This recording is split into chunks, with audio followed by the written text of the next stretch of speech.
Trevor Lawrence, is he the next young face of the NFL, right? Mahomes is that. Yes. I mean, Mahomes is still a young buck, so he's still the young face of the NFL. He's probably got that title for a while. But Trevor Lawrence is the face of the draft. That's a fact. Fact. The hair will be flowing, and that's the face of he will be the face of the rookie class. I just want to say this because I love his game, and as you know, he had me at hello. He had me at hello the minute that he ran away from the Ohio State defense 2 playoffs ago against Ohio State. Okay?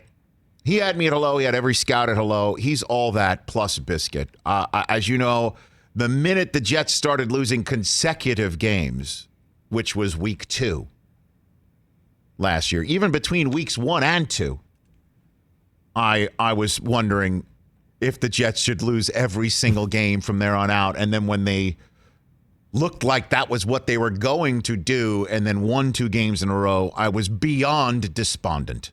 So I say that up front about Trevor Lawrence. But the quotes that Trevor Lawrence gave to Sports Illustrated, and his dad gave to Sports Illustrated, and his former high school coach gave to Sports Illustrated to characterize him and give us all a glimpse into what makes him tick, none of them, in my mind, raise a red flag, except for the fact that if Josh Rosen had said it or someone from Justin Fields' camp had said it this year, we'd all be going nuts. That's a fact. Could you imagine? Hold on a second. Here we go. Could you imagine if Josh Rosen said, talking about the burning desire and a chip on a shoulder, could you, what if Josh Rosen said a chip on the shoulder, playing with a shoulder chip, was quote unquote, I think that's unhealthy. Just always thinking that you've got to prove somebody wrong, you've got to do more, you've got to be better. Could you imagine if Josh Rosen had said that?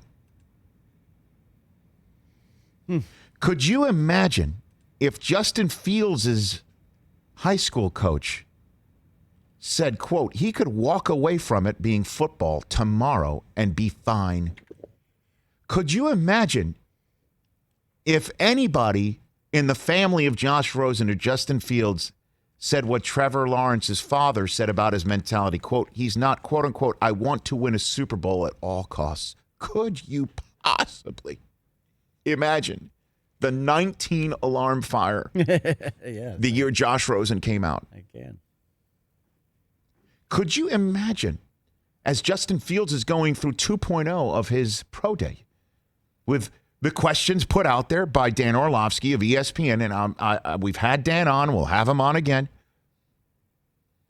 In this day and age, if a member of the scouting community, the analyst community, any community that talks about a draft choice hears that so-and-so doesn't put in hard work or isn't a hard worker, they'll never say that on the air. You'll hear buzzwords, because saying somebody is not a hard worker or anything of that nature has a completely biased tendency against that pick. It could be true. It might not be true. Somebody once saw him a couple days in a row show up late, leave early. They also have an axe to grind. That's what's said to somebody. They don't need to say it out loud. There are many questions about his abilities to absorb information. There are many questions about on time, sometimes his leadership skills. There are many ways to say it. But to come out and say someone is, if you will,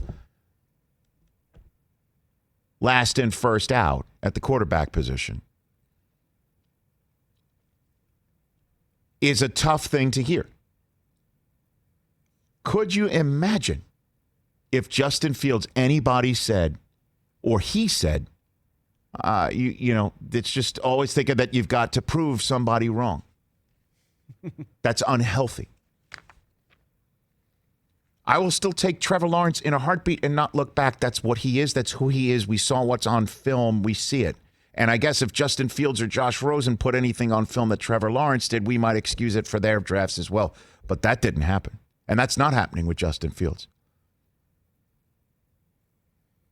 That's what kind of hit me about all this. And I wanted to bring that up. Yeah, and some people were hitting. I retweeted. I saw the same quotes, and I hit it on my account. And someone hit me. Well, Josh Rosen slipped in the same draft for the same reasons. Well, yes and no. I mean, Josh Rosen was not heralded as this generational lock #1 pick for years like Trevor Lawrence, and he didn't win as much as Justin Fields. No, I know. That's what I'm saying, is that this guy's resume can actually make us not bat an eye at something like that. Right. But somebody else is less. And to basically discard them as possible high draft picks because of it is ludicrous to me. Hey, you watched all the way to the end. Thanks for that. Watch more right here.